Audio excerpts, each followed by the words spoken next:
Assalamualaikum warahmatullahi wabarakatuh.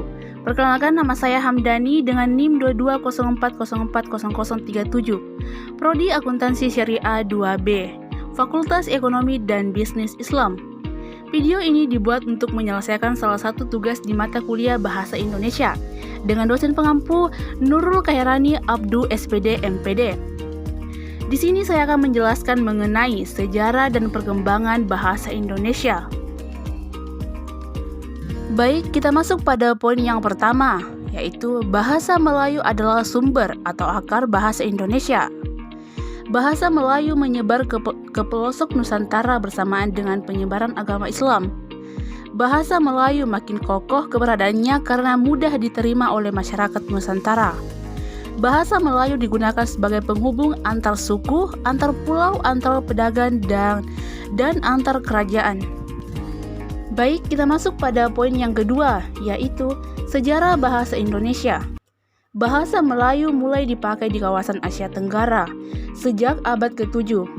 Bukti yang menyatakan itu adalah dengan ditemukannya prasasti. Yang pertama itu ada kedukan bukti Berangka yang ditemukan pada tahun 683 Masehi di Palembang. Yang kedua itu ada Talang Tuo Berangka yang ditemukan pada tahun 684 Masehi di Palembang. Yang ketiga ada kota Kapur Berangka yang ditemukan pada tahun 686 Masehi di Bukit Barat.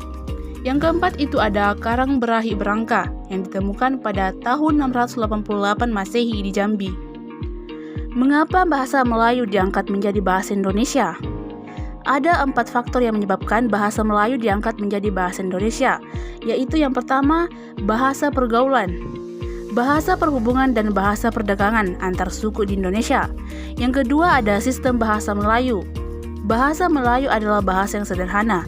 Yang ketiga diterima oleh suku lain secara sukarela menerima bahasa Indonesia sebagai bahasa persatuan. Yang keempat sebagai bahasa kebudayaan, memiliki kesanggupan untuk digunakan sebagai bahasa kebudayaan dalam arti luas.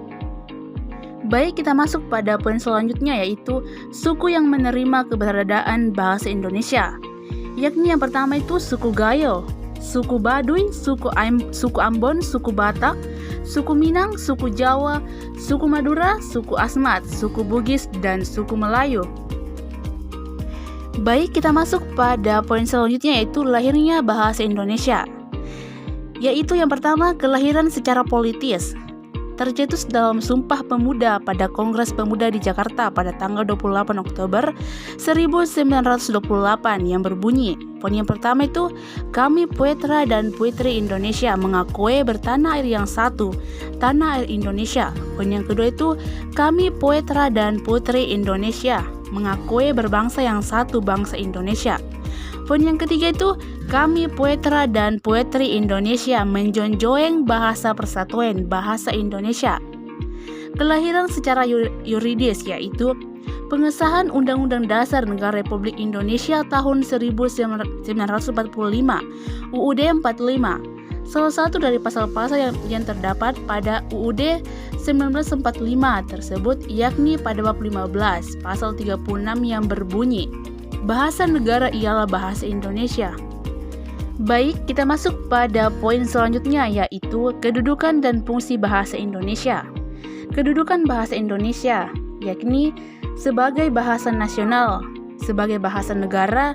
Fungsi bahasa Indonesia yakni yang pertama itu sebagai lambang kebanggaan nasional, yang kedua itu lambang identitas nasional, yang ketiga itu alat pemersatu berbagai suku bangsa, yang keempat itu alat penghubung antar daerah dan antar budaya.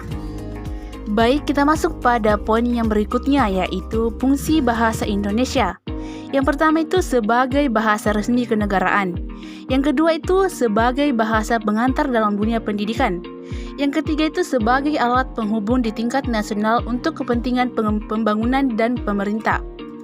Yang keempat itu sebagai alat pengembangan kebudayaan, ilmu pengetahuan, dan teknologi. Baiklah, itulah tadi sedikit paparan mengenai sejarah dan perkembangan bahasa Indonesia. Semoga teman-teman yang telah menyimak bisa menjadi buah manfaat ke depannya. Saya akhiri dengan ucapan wabillahi taufiq wal hidayah. Wassalamualaikum warahmatullahi wabarakatuh.